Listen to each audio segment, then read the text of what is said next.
Well, that might suck. Alright, anyway. I gotta use video editing to fix it.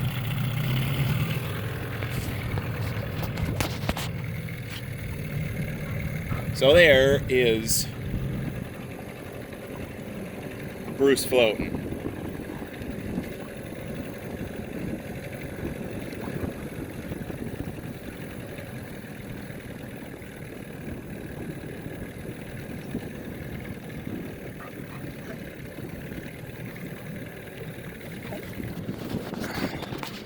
So it looks to me like the water line is really very even.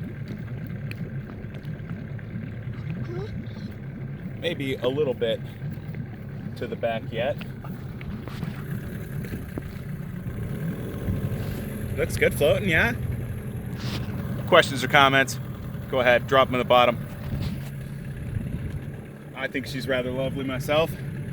I do. Puppy Love wants to go to shore.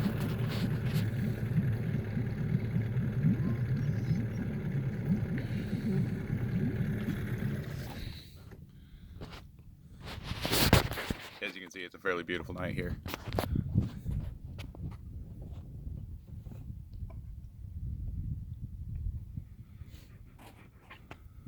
So, if I go off the black line, it actually looks like the black line is a touch closer to the water in the front than it is the back. Realizing here there's a 7-inch blue stripe on top, and I don't know if that comes through in the video or not.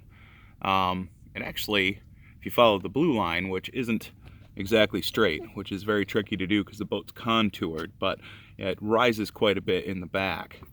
So, you know, it would appear to me that that's not the problem. I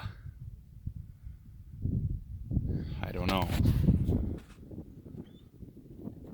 I would like to get it fixed. I don't enjoy worrying about the boat taking on water, even if it is just a little bit. And I guess keep in mind too, the boat's loaded down. There's probably 140 gallons of fuel in it, 160 gallons of water in it at least.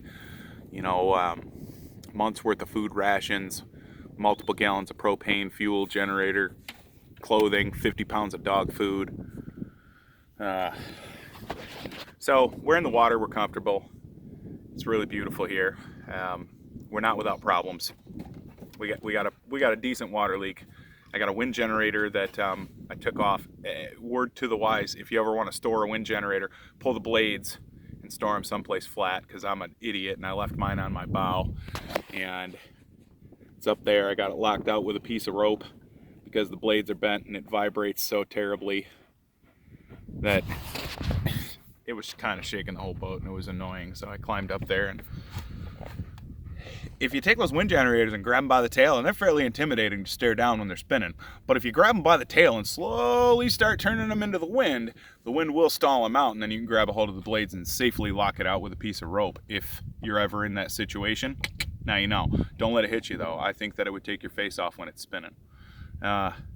Anyway, that and the inverter is totally fritzed out, but David Kitzmiller was kind enough to donate a generator to the cause. It's a little wannabe Honda 2200 or something like that, little 4-stroker that he hadn't used in a long time, and he said, hey, I haven't used it in forever. Last time I tried to start it, it wouldn't start, but I barely even used it, and man, he wasn't kidding. It was beautiful, but the carburetor was all gummed up. We fixed it right here on the back of the boat the first night we got here.